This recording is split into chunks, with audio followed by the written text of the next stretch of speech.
Hello everyone, this is Defense Politics Asia, and this is the situation report or the summary for the day of 868 for the 10th of July for the Ukraine war or the special military operation in Ukraine, which have been dragging way too long to even be called a special military operation. But what do I know? No, war on terror went on for 20 years. That arguably achieved nothing. Or actually achieve a lot. No, a lot. Some people earn a lot of money. But anyway, we're gonna start off with some small frontline changes, not small, was some frontline changes over at Novoselivka, Persha, and Rozdolivka. So we're gonna start off with the Rozdolivka. So there's already a frontline changes report that was already published around 8 to 10 hours ago, as per this recording. So these are just the new ones that came out over the past 7-8 hours. So at Rozdolivka, there is a geolocation, very fascinating one.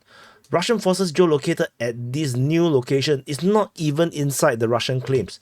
So Russian claimed only until here, and this geolocation is here, which actually corroborates the Russian claims, which means that the Russians have actually advanced in this area here, taking more grounds from where the Russians have already claimed that they have taken, and this is actually going downhill. If I'm not wrong in terms of the front line, not much. It's still pretty much more or less pretty high.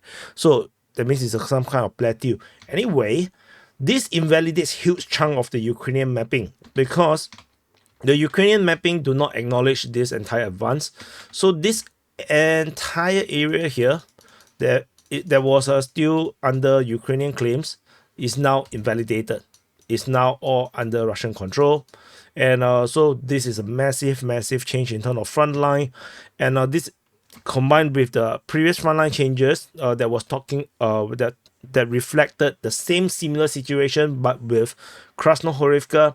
This is quite a interesting phenomenon for this in these recent times where the Ukrainian mapping have not caught up and the Russian claims is actually accurate. The next frontline change is over at Novoselivka, Persha, over at the Adiyevka front. And over at the Adiyevka front, so in case I zoom in too fast, Adiyevka is here. So Novoselivka, Persha. And in this area, Russian forces actually have been geolocated on the eastern outskirts of Novoselivka, Persha, confirming Russian advances from the east.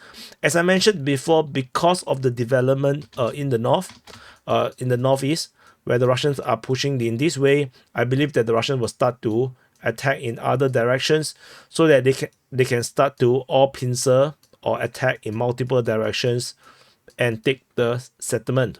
Because when you attack in this way, this is not a frontal attack. This is just a all round assault. So this is developing, and I believe that we're going to see one more attack coming from the north, or maybe they are trying to defend the side, and then there will be another one coming from the south. Yeah, it's going to be the start of a new battle, the Battle of Novoselivka, Persha. So these are the frontline changes report over the past 12 hours. We're going to start off the strategy and tactical reporting with the Kharkiv front. So there's no more fighting around in the Sumy region. As I mentioned in yesterday's situation report, it is, as per what I expected, it's just a skirmish. It's not the beginning of any kind of a major offensive. As usual, the main action is within the Lipsy sector and the Voshchan sector. And over at the Lipsy sector, Russian forces are attacking over in the area of Lipsy and Klipoke. They also seem to be shelling Ukrainian forces over at Mali Prokhori. Ukrainian forces allegedly was counterattacking at Klipoke. So that is the current exchange is still pretty much a stalemate. All the Russians are not desiring to push. All the Ukrainians are defending very well.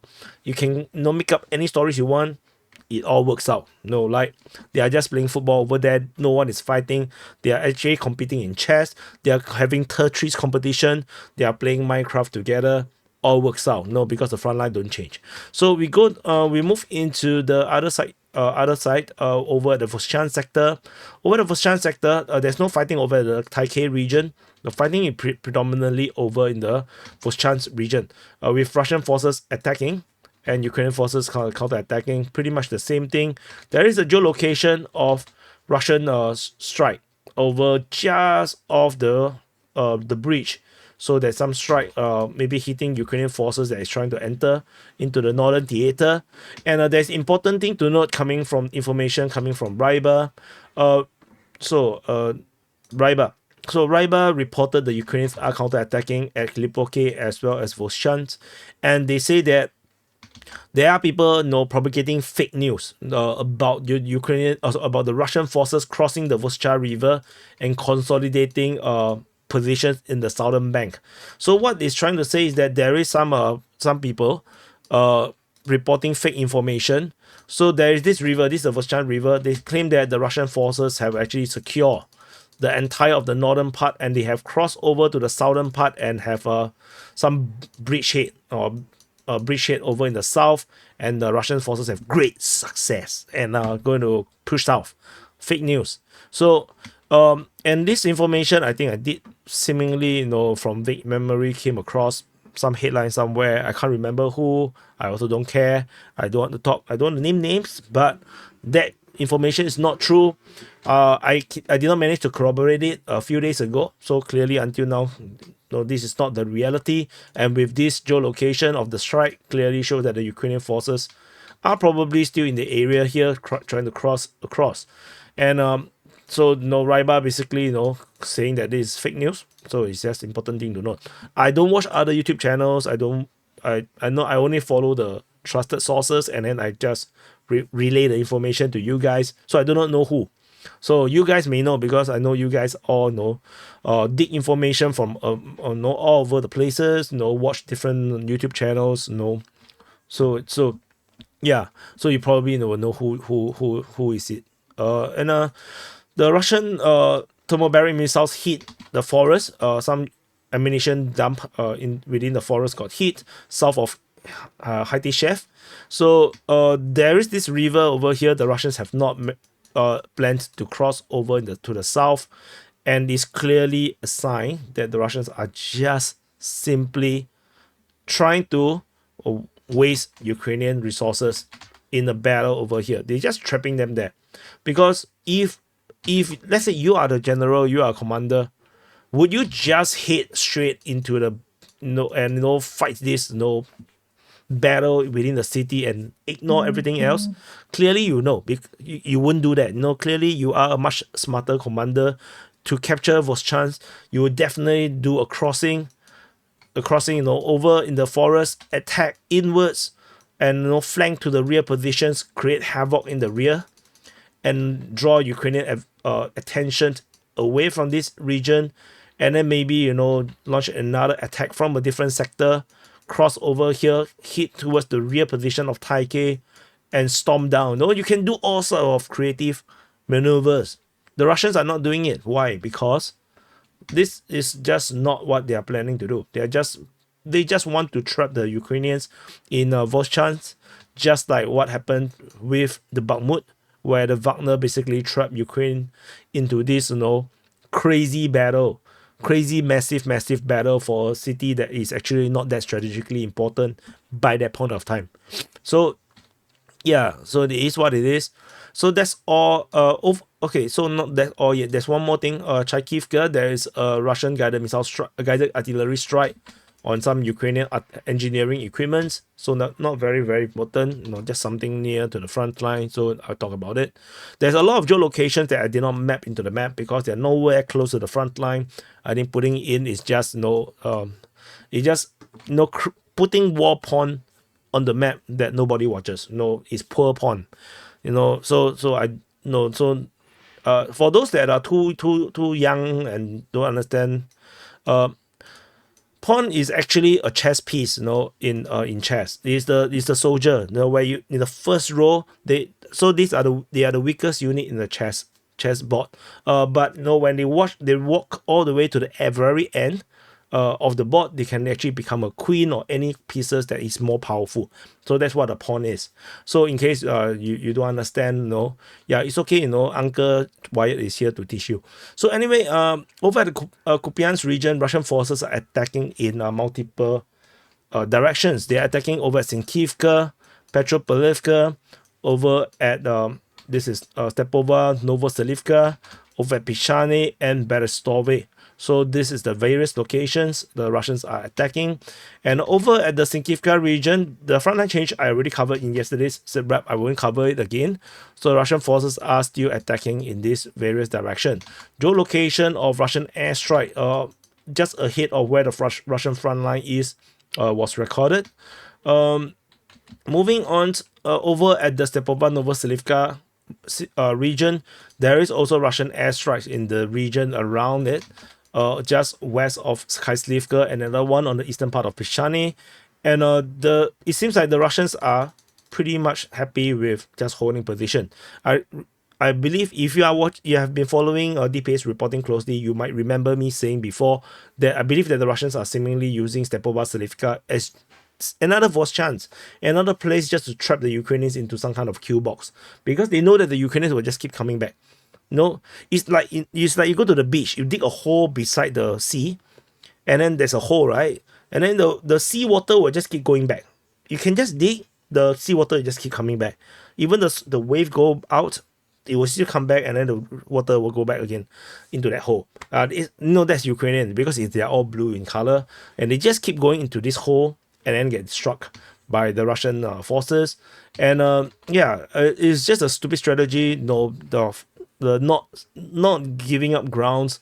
That's not maneuver warfare is all about.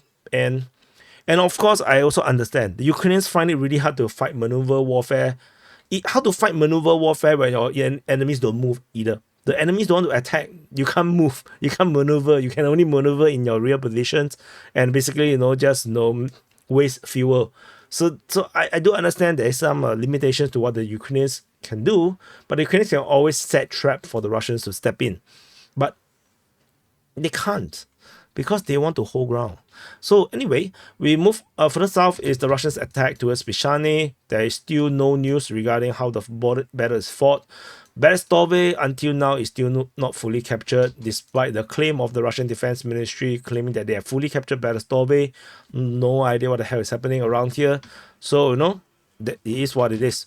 We move into the Sviatove front. At the Sviatove front, the fighting is primarily over in the south, over in the Kharkivka and Makiivka region.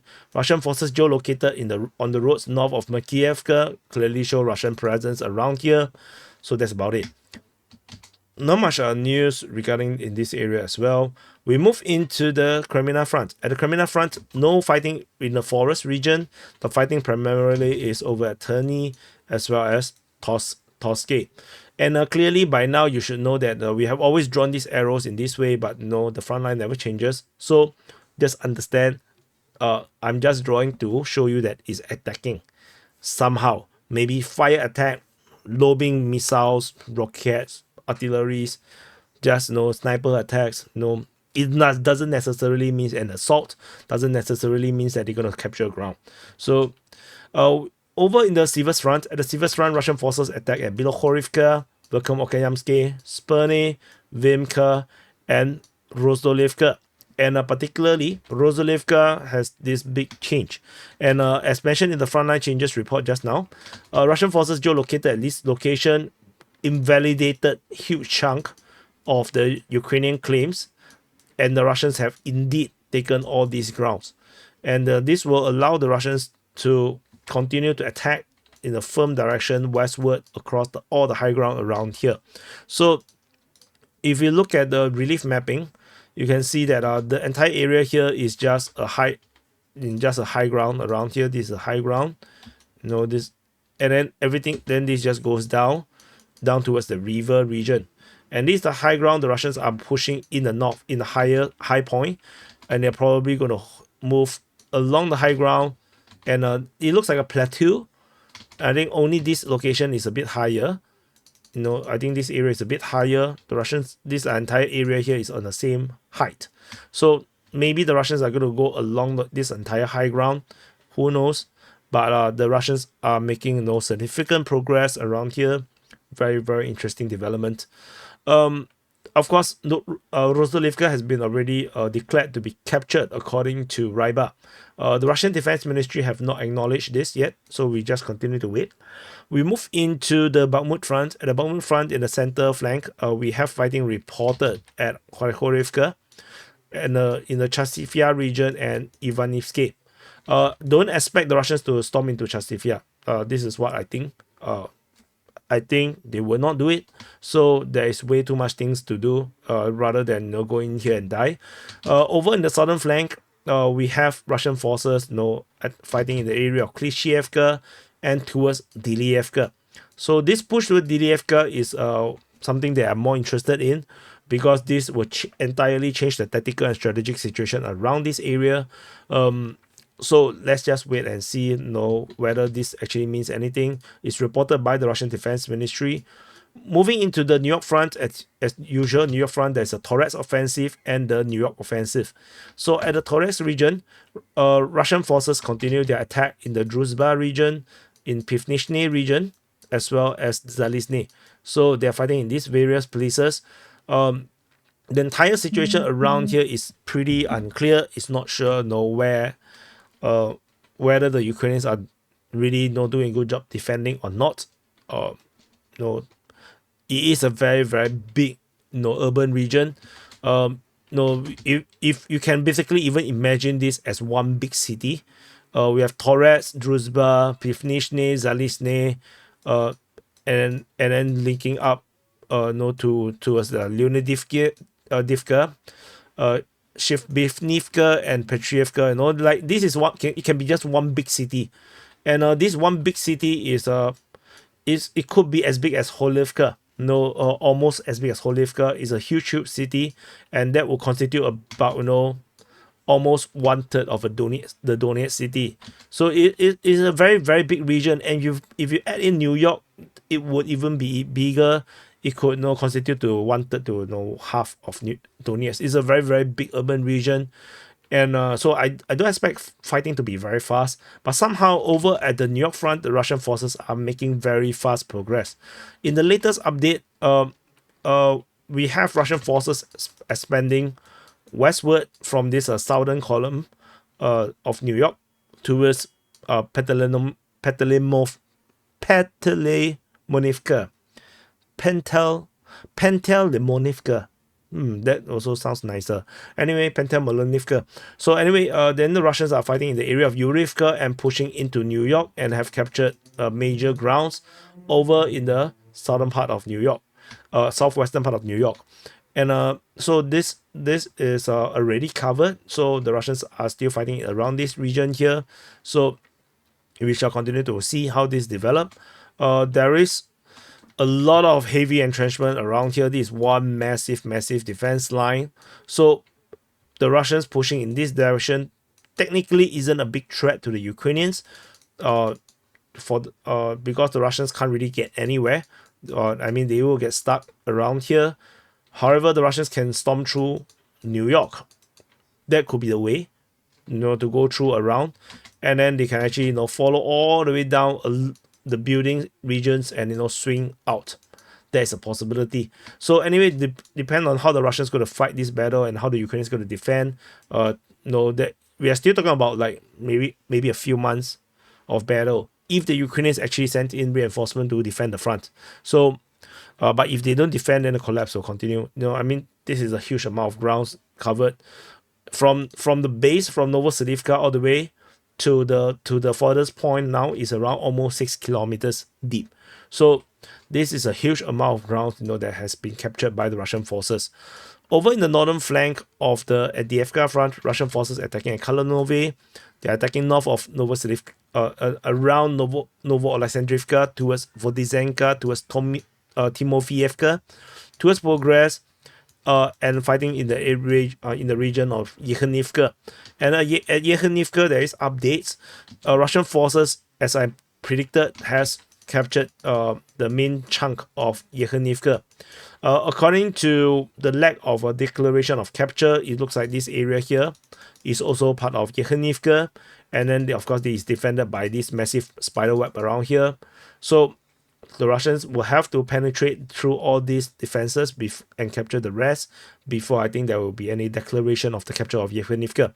So anyway, we will continue to wait and see how this develop. And moving on, over in the Novoselivka Persia region, after Russian forces have had some success around the west of Novoporovsky, there is a Russian push from the east, and this means that the Russians are about to launch a a multi-flank attack from at least 3 different directions. So this is going to unfold very, very soon. I believe in the next 3 days, we're going to see some Russian push. Of course, that really depends on how ready the Russians are. So this is just my analysis of what could be happening soon, just purely based on the frontline changes. Who knows? They may not have enough men to fight these battles. Over at the Khalivka region, there's no fighting being reported. There is a guided artillery strike on Ukrainian forces that is defending the isthmus around here, so which is the Kis Causeway here. So anyway, other than that, there is no other updates around here. There is some fighting reported at Nevelsky, according to the Ukrainian Defense Ministry in their 8 a.m. report today. So not sure where the Russians are fighting, so it is what it is. We move into the Battle of Krasnohorivka. And the Battle of Krasnohorivka, Russian forces geolocated in these two locations. These two geolocation is massively important because it first confirms that the Russians indeed is pushing in the northern neighborhoods in this direction, trying to do this cutoff. So this is a corroboration of the Russian claims. So very important. The lower one confirms that the Russians have captured all of this high-rise building in the in the eastern part of Krasnohorivka. So both of these frontline change is very, very important.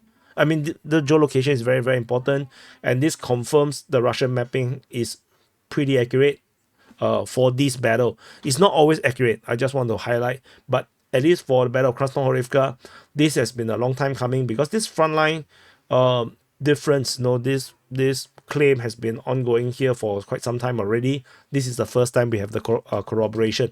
So otherwise, this is it. We move down. There is some fighting reported in the Palaskovievka and Konstantinivka region, but not much update. This I have already covered yesterday. And geolocation of Russian forces over in the what do you call it, east of Vodian, while the Russians are pushing. So the geolocation shows Russian presence around here and show that the Russians indeed are still attacking in the direction towards the highway. So that's about it. And there's nothing along the Voleda line. The fighting reported at Prashestivka is no longer repeated. Over at the Velika Novosilka sector, Russian forces attacking Uruzhaini and towards Makarivka. Otherwise, the fighting towards Rifnopil is not mentioned. So that's it for this area here. Not much updates. Over at this at the Zaporizhia front, we have fighting reported towards Huyaipole, towards Mala Tomashka, and in the area of Robotini. The usual, I would say, except that this is pretty new. This is a continuation of yesterday's report about the fighting in the region of Huyaipole. Otherwise, no, that's about it. So we'll continue to monitor, of course. And over at the Kherson front, Ukrainian Defense Ministry continue to claim fighting in the Krinky region. The Ukrainians still is at Krinky. This cringy situation is no longer cringy, is outright. I have no idea how to describe it. I don't understand, but they are there, so it is what it is. And zooming out, there is various shelling reported by the Russian Defense Ministry at Tokarivka, Sadove, as well as Antonivka. Over at Ohilsky or Lvove, there is a geolocated strike, and that's about it. So getting a bit quiet, so around the Kherson front, and that's it. So this is the situation report or the summary for the day of 868 for the 10th of July. Press the like button, subscribe, and of course check out the frontline changes report. This week and just some chit chat. This week, and even last week has been a very very busy week for me. Multiple things is happening in my life, professionally and personally as well. A lot of things I need to handle, a lot of attention. I needed my attention, so that is needed. So yeah, I have no time to cover any current affairs. A lot of major things has happened. The only best way I have done it is only through the DPA open mic. So anyway, it's already Thursday for me. So it's suddenly a blink of the eye. DPA open mic is gonna come again. Either Saturday or Sunday. So we shall see how this goes. Hopefully I can go back to covering some news and current affairs. It's been some time. So anyway, thank you for watching. Hope you have a great weekend. It's coming soon, and I'll see you guys in the next update. Press the like button. This is ASMR.